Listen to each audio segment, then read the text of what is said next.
This story takes place in 2009 when I was 19. I had a weekday off from work, so I decided to go to the beach by myself, and I brought my guitar along. This was rural Northern California, where the beaches are below cliff faces and usually empty of other people. There was a particular beach where someone had built a driftwood hut into the side of a steep cliff, with the beach about 100 feet below. You could just barely see the roof of the structure from the highway.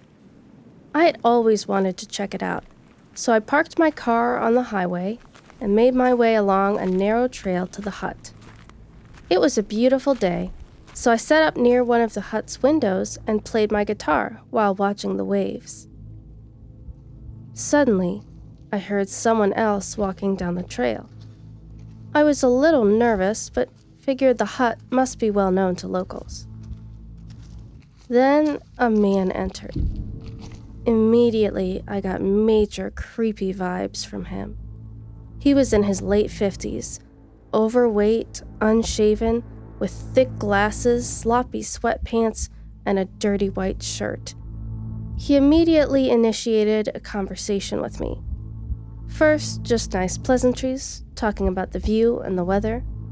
But then he started asking personal questions. Do you live around here? Do you go to college? Are you working today? Are you here with anyone? I answered very vaguely and started to get uncomfortable and feel trapped. The hut was very long and narrow, and there was no way for me to get to the trail leading back to the car without passing by him. At this point, I only said the bare minimum, trying to show him I was not interested in conversation. I looked away, and he snapped a picture of me on his disposable camera. I asked him what he was doing, and he said he wanted to show his friends back home how beautiful the girls in California are. At this point, I started brainstorming my options. I could try to run past him, but I would have to get pretty close to him. I could jump out of the window of the hut towards the ocean, but it was a very steep cliff face to the beach, 100 feet or more below. My gut started telling me this was a dangerous situation, but I was frozen and I didn't know what to do. Then he told me that he needed to go to his truck to get something. He mentioned something about his camera, but I knew he had already used his camera. He left the hut, but there was still no way for me to get to my car without passing him. I deliberated on what I should do. I kept thinking maybe I was overreacting. I ran to the entrance of the hut, but he was already making his way back down the trail towards me. This is the gross part. He had a very large and visible erection in his sweatpants, and he was carrying something under his arm. I ran to the opposite side of the hut and jumped out of the window, sitting on the ledge of the steep cliff. As soon as I jumped through the window, I saw in the air above me 2 hawks fighting. I know it sounds superstitious, but a very well-known omen of looming danger is 2 raptors fighting. It doesn't make any sense to say out loud, but for a moment, it felt like time stood still, and the universe was warning me that I needed to run. At that moment, I knew I had to scale the steep cliff to the beach below.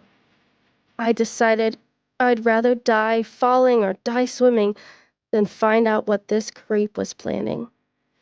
So I started scaling the steep cliff.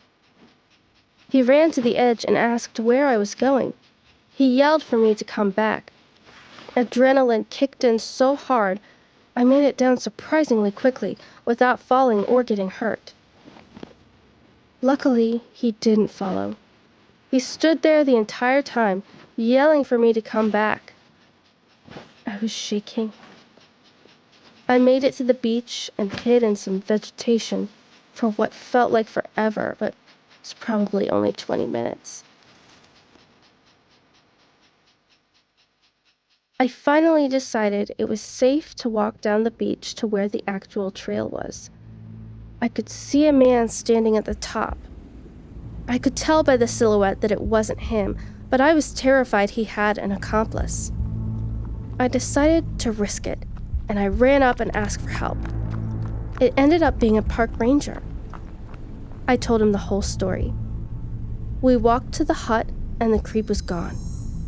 The ranger put out a radio call so enforcement would be on the watch, and I filed a police report. When I left abruptly, I left my purse and all my stuff in the hut. It was all still there when I returned with the ranger, but I was terrified that he went through my belongings and saw my address on my ID. For months afterwards, I was scared to be alone at home. I think the creep would have done something awful if I had stayed in that hut that day. I think he might have gone to his truck for a weapon or a rope or something, but I'm not sure since I couldn't see what he was tucking under his arm. At 19, I didn't know to trust my gut.